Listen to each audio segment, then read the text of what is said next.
Mama, I just shot a man down. Where? In Central Station. In front of who? In front of a big old crowd. Damn. Did you imagine her mama on the phone just listening? Yeah, baby, it's alright. Actually, it's not alright. You're going to jail. Why would you call me? I know her mama. But mama can't get you out of this. And now you finna throw mama into this. Child, girl, I don't know why that was on my spirit. But I am here with another mental hospital series story time, okay? The last story time that I did was literally like 6 days ago. And y'all eat that story up. So I said, let me not like take a dramatic gap between stories and just come back and tell the story. But I am here with a fresh new haircut, okay? I am here to tell you guys all about my mental hospital journey. If this is your first time seeing me or any of my mental hospital series, go click the other stories, because how many stories are we in now? We're in 9 stories. Well, this is the 10th story. This will be the 10th story for the mental hospital series, honey. Now, if you want to watch everything in order, you can go to the playlist and watch the first couple of stories. I am not a long-winded gal here. I sit here and tell y'all the good nasty key and I'm out. Today is a short story, but we're about to get into longer stories after this story because it's about to be a mess. But we're gonna roll the mental hospital intro and we're gonna get directly on in today's story time. I think I'm insane.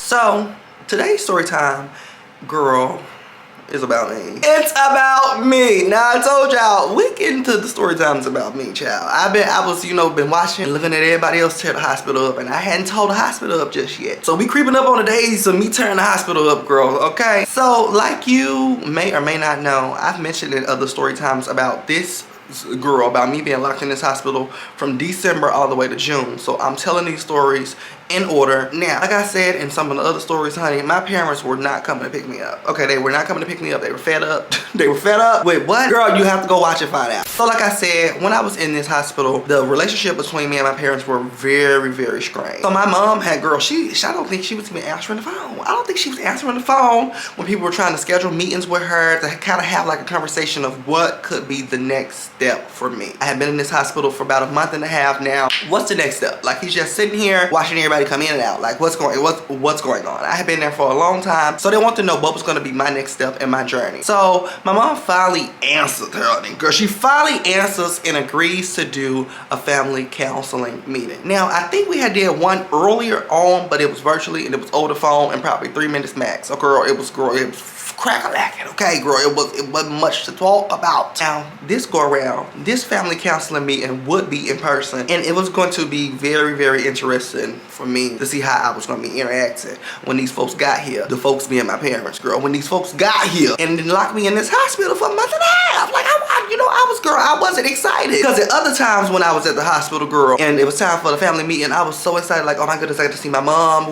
This go around, girl, I'm just like, ugh, like I want to get out of here so I meet with you, but girl, like it's really not giving. Like, you done had me stuck up in here too much. Like, girl, it's really not giving. So the meeting is scheduled and it comes around for the day to happen. Now, I was expecting it to only be my mother, okay? But my mama, she brought a husband. She brought a husband. Now, if you've seen any of my story times on my channel about, girl, his ass, it was not a vibe. What Krishan said is a vibe all the time. It was not a vibe none of the times around this nigga. So when he was there, when I walked into the room and I seen my stepdad, my whole energy shifted, girl. My whole energy shifted because I was just like, what is this? Miss Jackson. I feel ambushed. So I go into the room, and of course, I can't remember how the conversation started up, but it was a very dull conversation starter. Okay, it's a dull conversation starter, and then we move into the main topic at hand. What is going to happen with me? How will we proceed forward? Am I going to go home anytime soon? What's about to go on? Now, in this conversation, girl, my mother was still adamant about me not coming back home. Okay, she was not letting my ass come back. So she was like, we're gonna looking for some treatment, and I'm like, girl, the treatment is done. I'm in here 9 weeks. That's a whole quarter at school, bitch. I gotta get back. I got to get back. I'm gonna fail. Girl, I'm in here looking at the Promethean board. Everybody got their desktops doing classwork. Everybody in a different grade. It's too much free me of the shackles. Free me of the mental hospital shackles ASAP. But my mother is like, girl, it's not giving. So my stepdad comes in. He chimes in. And he was like, I can't remember what he said. I think he said something like, what did he say? Because it set me the fuck off. Military school. Boom! Boom! That's what it was. Military school. Oh my goodness, military. Oh, it shot into my spirit.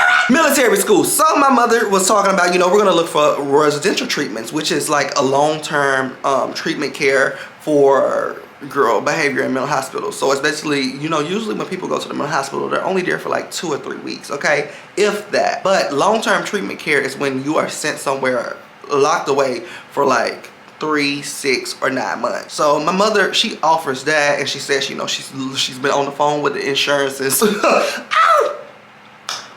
She said she's been on the phone with the insurances discussing different RCLs, or what is it, long-term treatment. I can't remember the actual, I think that's what it's called though, RTL or RTC.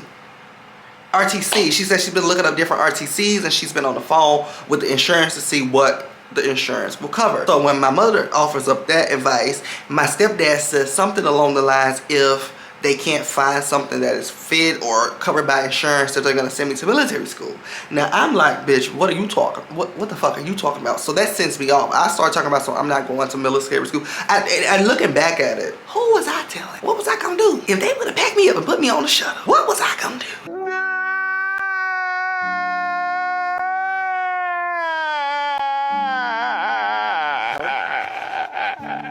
But girl, I'm saying I ain't going to no military school. You got me fucked up, da da da. I'd rather stay here. Girl, let me tell you something. Me right then and there, not current day, but right then and there, that passed me. I would have went to the gates of hell. Oh, bitch, I would have went to the gates of hell and knocked on them before I ever went to military school. I just feel like military school was just something that not yet knew that was gonna cut your hair off. And I did not want my bald head wobbling around in anybody's streets in a group of niggas. I did not want to be bald in front of a group of niggas. To be honest, that's my beef. That's my beef with military school. I didn't want to be bald in front of a group of niggas. I just could not do military school. I could not do military school. So I hit the roof, girl. He's talking about some military school if they can't find an insurance that covers long-term treatment care, and I hit the roof. So at this point, my stepdad, girl, being, you know, girl, and not taking any disrespect, he's not gonna take disrespect in a hospital, in his house, or at a school. He don't give a fuck where he at. He gonna shut it down. So me and him get in this heated argument. We about to tear this motherfucking therapy room up, bitch. We better tear this room up. The therapist ends up removing me out. You gotta go. She called for one of the onboarding staff. Did I give them a nickname? I did give them a nickname. Mr. D. From which story time was it? The racist white boy put a voodoo spell. Go watch this story time. Okay, him. The same man that was in there tussling around with the white boy that dropped the N-word after he put a little spell on it.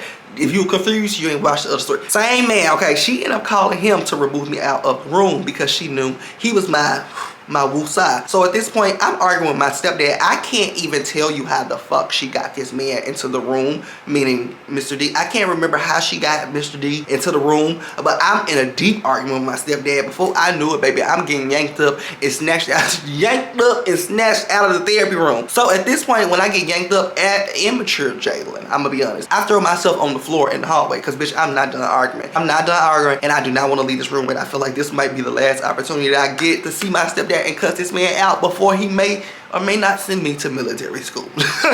So I am on the ground cussing like a sailor, bitch. Girl, I remember this. Now this part right here, I remember vividly. I swear to God, I remember that vividly, girl. I was sitting right there. Let me tell you something. If you know the hospital, you know what I'm talking about. It's the therapy rooms right here. It's like this little glass window right here and the cafeteria right there. Bitch, I'm right there under the glass window in front of the therapy rooms to the left. Bitch, I'm on the ground kicking. Motherfucker, this motherfucker, that got me fucked up. They think that I said me. I'm being ballistic on this ground. Before I knew it, bitch, I'm getting scooped like ice cream, bitch. I'm getting scooped like ice cream. These motherfuckers done got me off the ground. They done got another staff member involved. Somebody is under my arms, okay? And the next bitch is on my legs. And I am getting carried away. Like, Madonna. Like, baby, I'm getting carried away like one of them girls when they come on stage and they just lay out. Girl, that's literally me. I'm laid out and they're transferring me back to my room because at this point the meeting has went to shit in a matter of maybe 7 minutes. The meeting has went to shits in about 7 minutes and we didn't get anything out of anywhere. I don't know if I'm going to long-term treatment care or if I'm going to military school. But right now I know for sure I'm getting carried away like Madonna. Okay? I am getting carried away like goddamn Madonna. And I'm just like, oh, okay, you know, all right. So I'm so heated. I'm back in my room stressing the fuck out because of one thing for sure, two things for certain. I don't know how I was gonna get out of it, but I was not doing military school. I just feel like the military school had been thrown at me so long. I remember my family threatened military school to me when I was like, I don't even know how old. I was young as fuck and I couldn't get in. Okay, they was like, I can't wait till you get to the girl, dream on. But the dream was about to come true. The dream was about to come true because my stepdad was adamant as fuck about that. He was adamant as hell because I remember after the meetings and after that day had calmed down, I had a meeting solo dolo with my therapist. She was telling me that they were on the phone with my parents and they were discussing different options, and I just kept on making sure that one of the options was not military school. Now, I can't remember what happened, but something fell through and I think they could not find any long-term treatment care, so they decided to keep me at the hospital I was at. Now, this was the first time in history, okay, I mean it, like first time in history that somebody had ever been at the hospital that I was at as long as I was at it, okay? Nobody, usually people come there, like I said, 2-3 weeks at the most. Nobody had ever been sitting in here 2 months. So they had to create a whole new program called like, I can't remember if RCL, it was something, I can't remember the damn terms. Oh my goodness, it's been so long. I think this happened when I was in the 9th grade, and girl, I've been out of school 3 years now, child. They had to create a whole new set of documents, whole new paperwork, a whole new structured out plan for me. I was the first client, patient, whatever term you want to throw on it, girl. I was the first patient in that damn hospital to be there as long as I was. So as the conversation between my family and the hospital went back and forth, and they started saying, you know, there's no options that they can really find outside of just keeping me there, maybe they created, like I said, they created a whole new set of documents. So I am told eventually within like the next week or so that I'm going to be staying at the hospital. Ooh. Name drop the hospital. I am told within like a week or so that I'm going to be staying at that hospital for long-term treatment, but they're going to create an individual plan for me. So my mind is blown, but I am kind of happy. Honest to God, I'm kind of happy because like I said, I had been sent to that hospital so many times. They were familiar with me. They were very sweet, okay, to me. They're whooping everybody else. I don't know if I can say that on camera. They were giving everybody else a run for their money. But, you know, for me, for the most part, you know, they held me down. Girl, I would be off in my room because I had a room to myself playing on one of the staff members' phone. Girl, not TikToking, I was YouTubing. I don't know, what was I doing on YouTube? I don't know, watching K Michelle music videos. I don't know what I was doing. But I know I was YouTubing. I don't know what I was watching. They probably... I know who I was watching. It don't even matter, bitch. Okay, but baby, I was, you know, having a good time. So I was like, okay, you know, I can stay here. I can do that. I can do that. Now, in this talk about extending my stay, they told me that eventually in my stay, I'll be able to do home visits. And I was like, what the fuck are home visits? Home visits would be if I was doing good in the hospital, I would be allowed to go home, or maybe like a day, or maybe like 2 days. Or shit, they said starting out, it'll probably be like 3-4 hours. Okay, you probably won't get to spend the night, okay? But you know, eventually you'll be able to spend a night or maybe 2. So I'm like, you know, okay, when does that happen? Because right now, I don't want to do the home visits. Right now, I don't want to do the home visits, bitch. It's, you know, it's not feeling really homey. I don't want to do the home visits. So they end up telling me, yeah, that won't happen until maybe like month 4 or 5, bitch. My mouth flops open, bitch. I'm like, who the fuck is making this plan? Go redo it. 4 or 5. Bitch, this month too. What y'all talking about? Like, baby, I was blown away. But they're breaking down the program to me and telling me how things are going to work for going on forward. So I'm, you know, I'm taking all of it in. I'm taking all of it in. Now, as I'm sitting in this office, yo, this is some crazy shit because this story leads into this other story, okay? As I'm sitting in this office and I'm just, you know, sitting there having this meeting with my therapist and she's breaking down my program standards and all those stuff, I see this man, well, this boy, okay, because it wasn't no man. I see this boy run past the window and then run back and then run again. He did about 3 laps in that motherfucker. Boom, boom, boom. I said, I'm looking like it's scared as hell. Because what he got going? And I just signed the contract to be here for at least 3 more months. What is that outside? What the fuck? I just renewed my lease in this motherfucker. I just renewed my lease. What is that? Child. So, the meeting wraps, okay? Meeting wrap. We go back to that room. Like I told y'all, they had a main room with a TV in there, and that's where we would sit if, you know, we were being decent and behaving ourselves. So, I go to the room, and I end up seeing the motherfucker ran back and forth. Now, he ain't running this go around. He's sitting down. He's sitting down to the corner of the room, to the left. I remember this shit like it happened last night. TV is this way, okay, on that wall. But this nigga sitting facing that wall. And he laughing at everything. Now, granted, he could be listening to the show and just not watching it. But what I seen with my eyes, that motherfucker wasn't listening to the show, wasn't watching it, and didn't hear nobody but them voices in his head. So I walk in the room. He facing that way, busting out laughing. Nigga laughing like Dave Chappelle in the room, bitch. Falling out.